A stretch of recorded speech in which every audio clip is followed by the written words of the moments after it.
Le grand-duc lituanien Jogaila s'est converti au catholicisme le 18 février 1386, baptisé sous le nom de Ladislas. Il s'est marié avec Hedwig Ier de Pologne. Il est ainsi devenu le roi de Pologne alors que son frère Witold le Grand a saisi le pouvoir en Lituanie.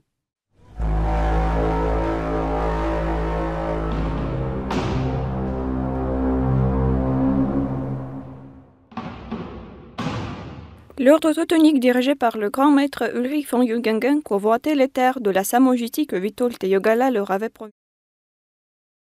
En outre, l'ordre a trouvé que le baptême du nouveau roi de Pologne était insincère.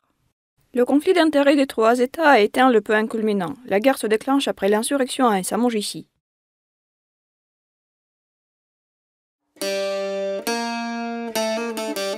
Le traité de paix a été signé après quelques petites altercations et la prise de certaines villes. Tous les participants en ont profité pour convoquer ses vassaux et recruter des mercenaires. On sait que selon la loi prussienne, chaque propriétaire foncier possédant moins de 10 ans de terre était obligé de servir. Il devait se présenter monté et sans accompagnement. En même temps, les banliers ou les Khoragiev du grand-duché de Lituanie se groupaient à Grodno. Il y avait là des formations proprement lituaniennes, mais aussi une Khoragiev de Kiev et une de Smolensk.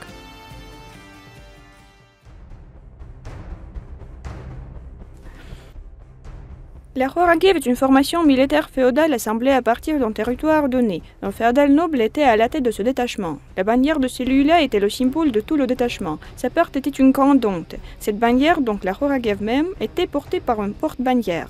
La Khoragiev était subdivisée en lances fournies. Ces dernières étaient des petites formations consistant à un nombre d'armes nobles, écuyers montés, servants, coutilliers et arches.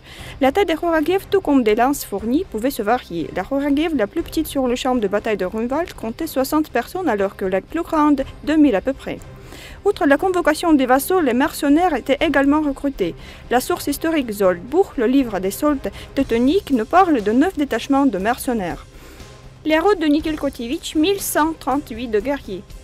Celle de Wenslav von Donin, 712 personnes. Celle de Kasper Gersdorf, 476 personnes. La Khoragiev de Chevalier de Messin ou Mesny, 679 personnes. Jan Dlugoš indique dans son Pranderia Protrenorum qu'ils se sont équipés à leurs frais et ce qui leur a permis d'avoir leur propre Khoragiev.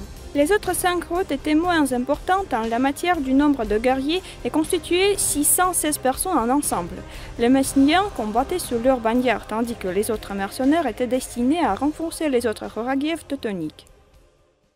L'armée teutonique se composait des chevaliers citoyens et prussiens libres. Les frères du Temple, qui étaient 450 environ, accomplissait des fonctions de commandement. Hormis des mercenaires, les chevaliers de l'Europe entière sont arrivés pour expier ses péchés en combattant pour l'ordre. Les sources mentionnent les Français et les Junois parmi eux. Conrad le Blanc, duc d'Els, et Casimir de Stettin, bien que polonais, ont soutenu l'ordre teutonique. Du côté du royaume polonais, on note les chevaliers mercenaires de l'ordre du Saint-Georges, essentiellement les Bohémiens et les Silésiens. Jala ad-Din, le camp futur de la Horde d'Or, et ses 3000 de Tatars ont aussi renforcé l'armée du Grand-Duché de Lituanie.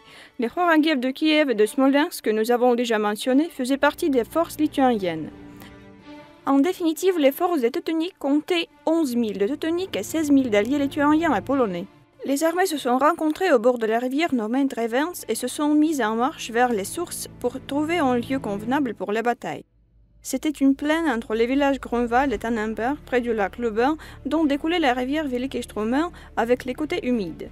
La plaine elle-même était très vallonnée. Ses surfaces étaient d'environ 14 km². L'armée teutonique est arrivée à Grunwald le 15 juillet 1410 ce matin et s'est mise tout de suite à se préparer. En ce qui concerne Jogaila, il a ordonné de célébrer 2 messes pour remonter le moral de chrétiens. Ayant estimé la difficulté de la bataille à venir, le grand maître Ulrich von Jugengen a décidé de provoquer son ennemi.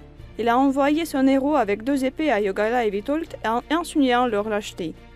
« Vous avez peur du combat, n'avez-vous pas d'armes? Voici donc 2 épées pour vous. » C'était une blessure chiffrée d'un grand magistère. Le roi Jogaila n'a pas pu supporter cette offense en face de ses chevaliers et répondu « Nous prendrons nous-mêmes vos épées. Attendez votre heure. » Les armées d'alliés se sont rangées en 3 lignes dont chacune comptait quelques dizaines de Khoragiev. Le flanc droit se trouvait dans un endroit le plus dangereux et se composait de Lituaniens avec Witold. Jogaila et ses guerriers polonais occupaient le flanc gauche et ne pouvaient pas être aperçus grâce aux collines. Le maréchal teutonique Friedrich von Wallenroth s'est installé en face des Lituaniens, le commandeur Hugo von Liechtenstein vis-à-vis des Polonais sans pouvoir les voir. Le grand maître est resté en arrière avec le réserve. À 9 h du matin, Wallenroth s'est mis en marche et les Lituaniens et les Tatars l'ont contre-attaqué. Les croisés étaient moins nombreux et pourtant ils ont pu prendre le dessus et une heure car la cavalerie lituanienne et tatare avait les armures plus légères. Les Teutoniques désiraient de mettre à sac le camp des Lituaniens le plus vite possible. La cavalerie de Friedrich von Wallenrod ne savait pas qu'il y avait beaucoup de Horagiev derrière des collines et a commencé à poursuivre les réfugiés. Les Teutoniques désiraient de mettre à sac le camp des Lituaniens le plus vite possible. Leur propre formation a été détruite. Cependant, 3 Horagiev russes sont venus à leur rencontre. Le Gveniul Gardovitch, duc de Mstislav, gouverneur de Smolensk et duc de Novgorod étaient leurs commandeurs. Au début du XIVe siècle, le père fondateur des Gédiminides, la dynastie régnante lituanienne, avait 2 fils, Holger et Kęstutis. Holger a bien entendu et renforcé le duché. Il avait aussi 2 fils, Jogaila était le premier. Ayant devenu le grand duc de Lituanie et épousé la reine Hedwig, et par conséquent ayant devenu le roi de Pologne, il a assassiné son oncle Kęstutis dans le château de Kreva. Auparavant, Witold s'est évadé de ce même château où il était emprisonné. En effet, il craignait que Kęstutis ne le tue. Là, on a conclu en 1385 l'union de Kreva, c'est-à-dire l'union entre la Pologne et la Lituanie. Cela dit, les commandeurs de 2 armées d'alliés, Jogailo et Witold, étaient les cousins. Le Gveniul Gardovitch était le second fils d'Holger et le frère de Jogailo. Il participait activement au conflit militaire entre les duchés de l'ancienne Russie kievienne.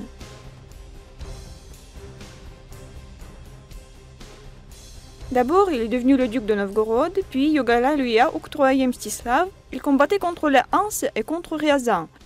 Au cours de la bataille de Grunwald, il menait 3 Horagiev, y compris celle de Smolensk, qui était sa principauté. Jan Dlugoš indique que les Horagiev russes étaient les seuls à ne pas reculer. Ils ont affronté les Teutoniques. Grâce à cela, les restes des Lituaniens avaient du temps pour se retirer dans leur camp et se regrouper. Tout le régiment de Smolensk y a laissé sa peau, les autres se sont exposés aux lourdes pertes. Néanmoins, leur exploit héroïque n'est jamais oublié. Regroupés, les Lituaniens ont réussi à cerner les fines fleurs de la cavalerie teutonique sous commandement de Friedrich von Wallenrod et l'envoyer à Patrese. Donc les Teutoniques n'ont pas pu profiter de leur attaque fulgurante à cause de l'indiscipline de leur armée qui possédait encore beaucoup de traits médiévaux. Le maréchal polonais Zbigniew Brzezinski a occupé un passage étroit entre la forêt et le marais près de la rivière. Là, le premier télescopage entre les Polonais et la Teutonique a eu lieu. Le grand maître Ulrich von Jungingen a emmené la réserve au combat. Lors de la dure bataille, les croisés ont pris l'étendard de la Horagiev principale de Krakow. Les meilleurs chevaliers polonais, mais en rage, se sont jetés sur l'ennemi et ont réussi à le reprendre. L'offensive allemande a été arrêtée. La moitié de l'armée teutonique se retrouvait séparée de l'autre. Jogaila lui-même menait la 3e ligne polonaise qui a fait irruption dans cette lacune. Hugo von Liechtenstein et Ulrich von Jungingen, tout comme environ 200 à 450 de frères du Temple, ont trouvé leur mort dans la teubule de la bataille. Jusqu'au tiers des mercenaires a été capturé. Ceux qui ont survécu ont essayé de se cacher dans le fort de Chariot. Plus de Teutoniques ont été exterminés ici que sur le champ de bataille.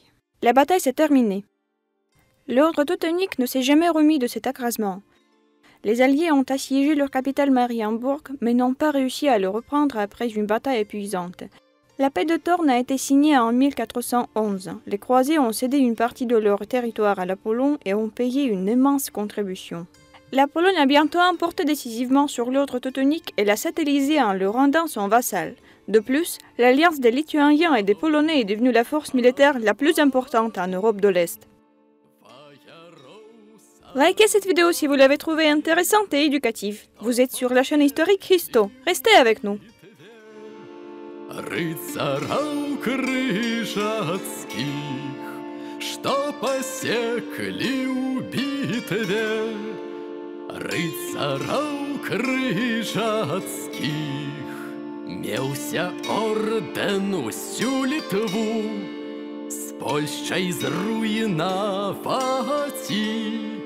прагнуў права сваё нам, гвалтам навязаць, прагнуў права сваё нам, гвалтам навязаць.